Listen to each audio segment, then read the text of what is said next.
ખેડૂત નેતા રાજુ કરપડાએ આમ આદમી પાર્ટીમાંથી રાજીનામું આપ્યું એ બાદ અત્યારે હાલ અટકળો ચાલી રહી છે કે તેઓ ભારતીય જનતા પાર્ટીમાં જોડાવાના છે અને જે રીતે અત્યારે હાલ રાજુ કરપડા દ્વારા ઘણી બધી જગ્યાએ ખેડૂતોને સાથે રાખીને સભાઓ કરવામાં આવી રહી છે ત્યારે હવે આગામી સમયમાં એક મોટી ખેડૂત સભા થઈ શકે છે એવી વાત ખેડૂત દ્વારા કરવામાં આવી છે।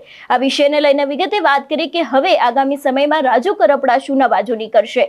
નમસ્કાર, હું હંસિની અને તમે જોઈ રહ્યા છો નિર્ભય ન્યૂઝ। રાજુ કરપડાએ જ્યારથી આમ આદમી પાર્ટીમાંથી રાજીનામું આપ્યું છે ત્યારથી ક્યાંક સૌરાષ્ટ્ર બાજુ આમ આદમી પાર્ટીને ફટકો પડી શકે છે એવી શક્યતાઓ લાગી રહી છે। બીજી બાજુ આપણે જોયું હતું કે કોંગ્રેસના નેતાઓ છે એ લોકોએ પણ રાજુ કરપડાને ખુલ્લું આમંત્રણ આપ્યું હતું કોંગ્રેસમાં આવવા માટે। વાતો તો એવી પણ વહેતી થઈ છે કે હવે ભારતીય જનતા પાર્ટીમાં રાજુ કરપડા જોડાવાના છે, પણ એની પહેલા છેલ્લા ઘણા સમયથી રાજુ કરપડા દ્વારા એવું પણ કહેવામાં આવી રહ્યું છે કે તે એક મોટું ખેડૂત સંમેલન કરશે અને એની અંદર ખેડૂતો દ્વારા જે કહેવામાં આવશે એ જ થકી તે લોકો આગળની પાર્ટીમાં અથવા તો રાજુ કરપડા છે તે આગળ કોઈ પણ પાર્ટી હશે તેમાં જોડાશે।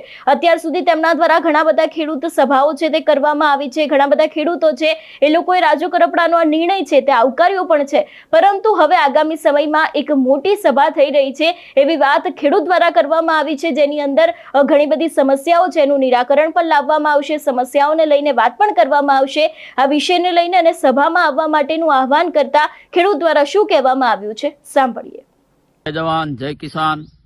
તારીખ 23/2/2026 સોમવાર સાંજે 8 વાગે ગઢાદ મુકામે એક ખેડૂત સંમેલનનું આયોજન કરેલ છે રાજુભાઈ દ્વારા। તો આપ સૌ ખેડૂતો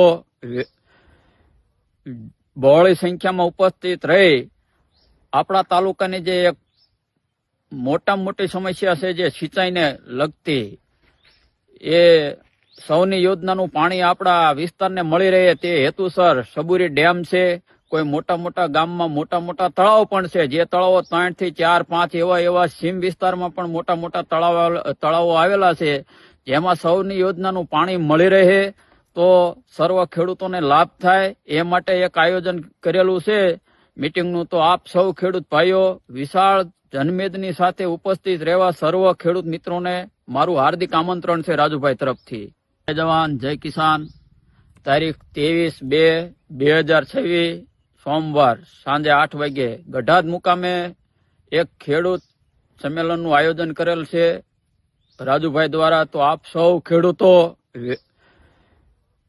બહોળી સંખ્યામાં ઉપસ્થિત રહી આપણા તાલુકાની જે એક મોટામાં મોટી સમસ્યા છે જે સિંચાઈને લગતી એ સૌની યોજનાનું પાણી આપણા વિસ્તારને મળી રહે તે હેતુસર સબુરી ડેમ છે, કોઈ મોટા ગામમાં મોટા તળાવ પણ છે, જે તળાવો 3 થી 4 5 એવા સીમ વિસ્તારમાં પણ મોટા તળાવો આવેલા છે, જેમાં સૌની યોજનાનું પાણી મળી રહે તો સર્વ ખેડૂતોને લાભ થાય એ માટે એક આયોજન કરેલું છે મીટિંગનું। તો આપ સૌ ખેડૂત ભાઈઓ વિશાળ જનમેદની સાથે ઉપસ્થિત રહેવા સર્વ ખેડૂત મિત્રોને મારું હાર્દિક આમંત્રણ છે રાજુભાઈ તરફથી।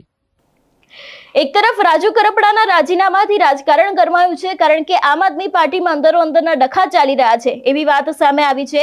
બીજી બાજુ ભારતીય જનતા પાર્ટીમાં જોડાઈ શકે છે એવી અટકળો છે, કોંગ્રેસ દ્વારા ખુલ્લું આમંત્રણ આપવામાં આવ્યું છે, પરંતુ ક્યાંક ખેડૂતોને લઈને આમ આદમી પાર્ટીને મોટો ફટકો પડી શકે છે એવી શક્યતાઓ છે, કારણ કે જે રીતે રાજુ કરપડા છેલ્લા ઘણા સમયથી એક્ટિવ હતા, બોટાદમાં જે આખો કડદાકાંડ સામે આવ્યો હતો, હળદરનું જે આખું આંદોલન થયું હતું ત્યારે તેની અસર 4 વિધાનસભાની સીટ ઉપર પડી હતી અને એ જ 4 વિધાનસભાના વિસ્તારમાં જેટલા પણ ખેડૂતો આવે છે એ લોકોના નજરમાં રાજુ કરપડાને લઈને છબી કંઈક અલગ છે અને એ જ છબીને કારણે ક્યાંક આમ આદમી પાર્ટી સાથે જે જોડાયેલા ખેડૂતો છે એના જ કારણે આમ આદમી પાર્ટીને પણ નુકસાન પહોંચી શકે છે। પરંતુ હવે આગામી સમયમાં રાજુ કરપડા દ્વારા વધુ એક ખેડૂત સભા કરવાની છે, જેને લઈને આપણે ખેડૂતને સાંભળ્યા, એમના દ્વારા વાત કરવામાં આવી છે કે રાજુ કરપડા જે રીતે ખેડૂતોની સમસ્યાઓને લઈને સભા કરવાના છે ત્યારે પણ કોઈક મોટી નવાજૂની થઈ શકે છે એવી શક્યતાઓ લાગી રહી છે, કારણ કે રાજુ કરપડાએ રાજીનામું આપ્યું એ બાદ જે તે સમયે પહેલી ખેડૂત સભા કરવામાં આવી હતી ત્યારે લગભગ 50 થી વધારે લોકો છે એ લોકોએ આમ આદમી પાર્ટીમાંથી રાજીનામા આપી દીધા હતા અને રાજુ કરપડાની સાથે જોડાયા હતા। એટલે હવે જોવાનું રહેશે કે રાજુ કરપડા દ્વારા આગામી સમયમાં જે ખેડૂત સભા કરવામાં આવશે એની અંદર કોઈ નવાજૂની થશે કે કેમ। તમારું શું માનવું છે આ વિષયને લઈને અમને કમેન્ટ કરીને ચોક્કસ જણાવજો। તેની સાથે અમારી ચેનલ નિર્ભય ન્યૂઝને લાઇક, શેર અને સબસ્ક્રાઇબ કરવાનું ભૂલશો નહીં। નમસ્કાર।